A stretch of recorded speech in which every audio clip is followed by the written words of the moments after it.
Print, ഇപ്പം മോഹൻ ഭാഗവതിനെയാണ് നമ്മുടെ വസന്ത് വിമർശിക്കുന്നത്. മോഹൻ ഭാഗവതിൻ്റെ ഭാഗത്തുനിന്നും സമാനമായിട്ടുള്ളൊരു പ്രസ്താവന ഉണ്ടായി.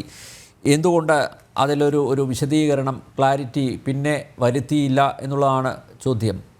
രാഹുൽ ഗാന്ധിയുടെ പ്രസ്താവന പോലെ തന്നെയാണോ മോഹൻ ഭാഗവതിൻ്റെ പ്രസ്താവനയെ നോക്കിക്കാണേണ്ടത്?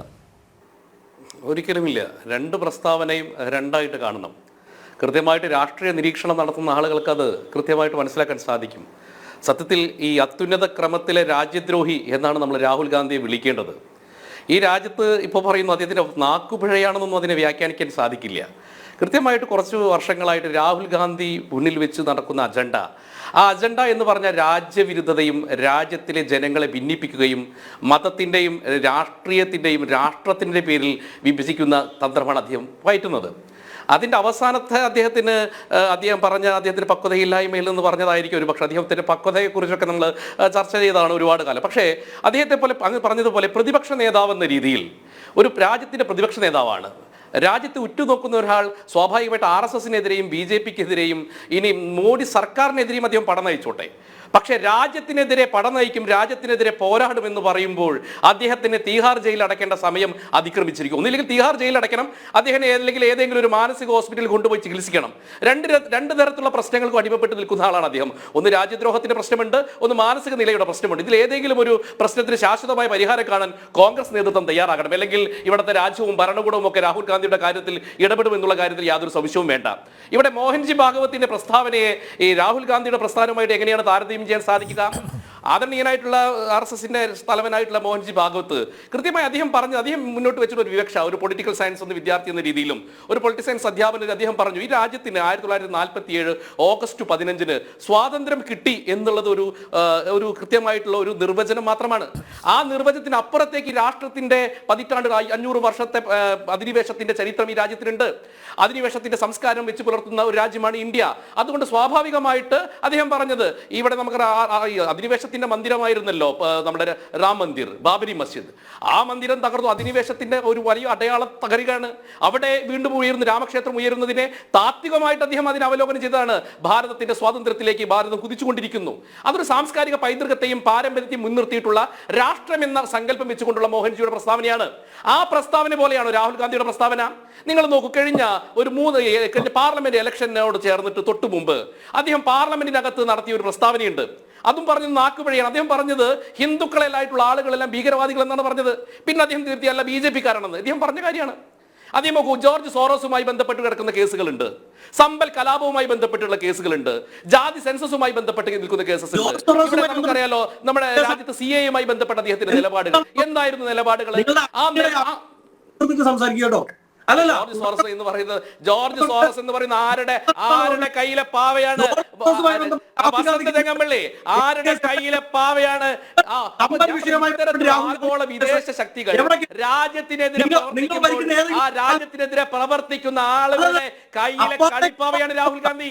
അദ്ദേഹത്തിന്റെ മനസ്സിലും അദ്ദേഹത്തിന്റെ ആത്മാവിലും ശരീരത്തിലും ഭാരത വിരുദ്ധതയാണ്. രാജ്യവുമായി ബന്ധപ്പെട്ട് രാഹുൽ ഗാന്ധിയാണ് സാർ. എന്ത് നുണയാണ് വസന്ത്? എന്ത് നുണയാണ്? ജോർജ് സോറസുമായിട്ട് ഒരു ബന്ധവുമില്ലേ? കോൺഗ്രസിനും രാഹുലിനും സോണിയയ്ക്ക് ഒരു ബന്ധമില്ല എന്നാണോ പറയുന്നത്? ജോർജ് സോറസുമായി ബന്ധപ്പെട്ട് എന്ത് കേസ് രാജ്യത്ത് വെക്കുന്നു വസന്തേ? സാമ്പത്തിക ഇടപാടൊക്കെ പുറത്തു വന്നതല്ലേ? രാഹുൽ ഗാന്ധിയുടെ വാക്കിനെയും വിലക്കെടുത്തുകൊണ്ട് ആഗോള ശക്തികൾ പ്രവർത്തിച്ചുകൊണ്ടിരിക്കുകയാണ്. അങ്ങനെയാണെങ്കിൽ നിങ്ങൾ രാഹുൽ ഗാന്ധിയെ UK-യിൽ എത്ര സ്ഥലത്ത് FIR-കളുണ്ട്? അദാനി ഇന്ത്യക്കാരനാണ് ജോർജ് സോറോസ്. ജോർജോ ഇന്ത്യക്കാരനാണ്. ജോർജ് സോറോസ് ഇന്ത്യൻ ഭരണഘടനയിൽ നിങ്ങളൊരു വക്കീലല്ലേ? നിങ്ങളൊരു വക്കീലാണല്ലോ. വസന്ത്, ഇന്ത്യൻ ഭരണഘടനയിൽ ഒരു പ്രതിപക്ഷ നേതാവ് എങ്ങനെയാണ് ഭരണഘടന വായിക്കണം. ഒരു പ്രതിപക്ഷ നേതാവിന്റെ ഇന്ത്യയെ നശിപ്പിക്കാൻ ഫണ്ട് ഇറക്കുന്ന, വിദേശത്തിരുന്ന് ഫണ്ട് ഇറക്കുന്ന ഇതുപോലുള്ള ഛിദ്രശക്തികളെ ഒന്നിപ്പിക്കുന്ന ശക്തിയാണ് ജോർജ് സോറോസ്. അഡ്വക്കേറ്റ് വസന്തിനെ അത് അറിയാത്തതല്ല. ഒറ്റ വാക്കി പറഞ്ഞ അതാണ്. ആ ഫണ്ട് ഏറ്റുവാങ്ങുന്നവരുടെ കൂട്ടത്തിൽ കോൺഗ്രസ് ഉണ്ട്, രാഹുൽ ഉണ്ട്, സോണിയ ഉണ്ട്. തകർക്കാൻ ശ്രമിക്കുന്ന ജോർജ് സോറസ് ഫേസ്ബുക്കിലുള്ള വാട്സാപ്പിനകത്തുള്ള ഒരു ഡാറ്റയിൽ നിന്ന് പറയുന്ന ആളാണോ നിങ്ങൾ? ജോർജ് ഉണ്ടാക്കിയ സാമ്പത്തികമായ അസ്ഥിരാവസ്ഥയെ കുറിച്ച് അതിന്റെ ചുവട് വെച്ചില്ല രാഹുൽ ഗാന്ധിയുടെ പ്രസ്താവനകൾ ഉണ്ടായത്. അല്ല ഞാൻ പറയട്ടെ, എന്റെ അല്ല, ഒരു മിനിറ്റ് കർണാടക ഉപമുഖ്യമന്ത്രി വസന്ത് ഒരു മിനിറ്റ് വസന്ത് അദ്ദേഹത്തിന്റെ അവസരം അദ്ദേഹം പറയട്ടെ, ഞാൻ വരാം, താങ്കൾക്ക് ക്ലാരിഫൈ ചെയ്യാം. നിങ്ങൾ ഞാൻ പറയുന്ന അഡ്വക്കേറ്റ് വസന്ത് താങ്കൾക്ക് ക്ലാരിഫൈ ചെയ്യാം, ഇടക്ക് കയറി സംസാരിക്കരുത്, ദയവ് ചെയ്തിട്ട് പ്രേക്ഷകർക്ക് അത് കേൾക്കാൻ പറ്റുന്നില്ല. നിങ്ങൾ എനിക്ക് പറയാനുള്ളത് കേൾക്കൂ. രാഹുൽ ഗാന്ധിയുടെ ഈ രാജ്യത്തിനെതിരുള്ള നിലപാടുകൾ കൃത്യമാണ്. വിദേശത്ത് പോയിട്ട് അദ്ദേഹം എന്താണ് ചെയ്തത്? ഈ രാജ്യത്തിനെതിരെ അദ്ദേഹം പ്രസ്താവന ഇറക്കുകയല്ലേ ചെയ്തത്. അതുപോലെ തന്നെ പാർലമെന്റിനകത്ത് അദ്ദേഹം പറഞ്ഞത് ഈ രാജ്യത്തിലെ മുഴുവൻ ഹിന്ദുക്കളും ഭീകരവാദികൾ എന്ന് പറയുന്നു.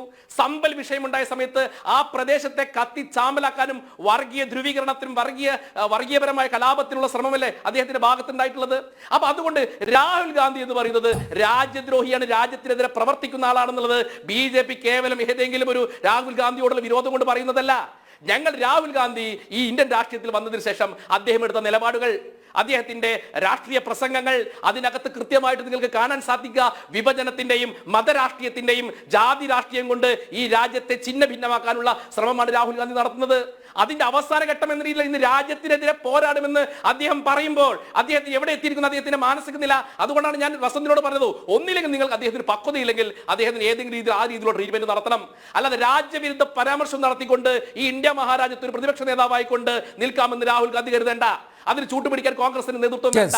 ഈ രാജ്യത്തിന് ഒരു അഖണ്ഡതയുണ്ട്, ഈ രാജ്യത്തിന് ഒരു ആത്മശക്തിയുണ്ട്. ആ ആത്മബോധത്തെ ഉണർത്തുന്ന പ്രവർത്തനങ്ങളുമാണ് പ്രതിപക്ഷ നേതാവ് പോകേണ്ടത്.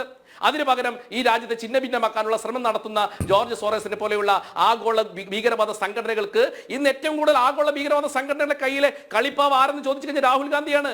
രാഹുൽ ഗാന്ധി ഇന്ത്യ പ്രദേശത്ത് നിൽക്കുന്ന സമയത്ത് ഇവിടെ നോക്കൂ, കക്കം പാത്ത് നിൽക്കുന്ന അനവധി ഭീകരവാദ സംഘടനകളുണ്ട് ഈ രാജ്യത്ത്. നിങ്ങൾ നോക്കണം, മാവോയിസ്റ്റ് സംഘടനകളുണ്ട്, ഇസ്ലാമിക ഭീകരവാദ സംഘടനകളുണ്ട്. ഈ രാജ്യത്തിലെ ജനങ്ങൾക്കൊക്കെ ആക്കം കൂട്ടുന്ന രീതിയിൽ അവർക്കൊപ്പം ഞങ്ങളുണ്ട്, മതഭീകരവാദികളുടെ കൂടെ ഞങ്ങളുണ്ട് എന്ന് പരസ്യമായി രാജ്യത്തിനെതിരെയുള്ള രാജ്യത്തിനെതിരെയുള്ള പ്രസ്താവനയാണ് രാഹുൽ ഗാന്ധി നടത്തിയിട്ടുള്ളത്.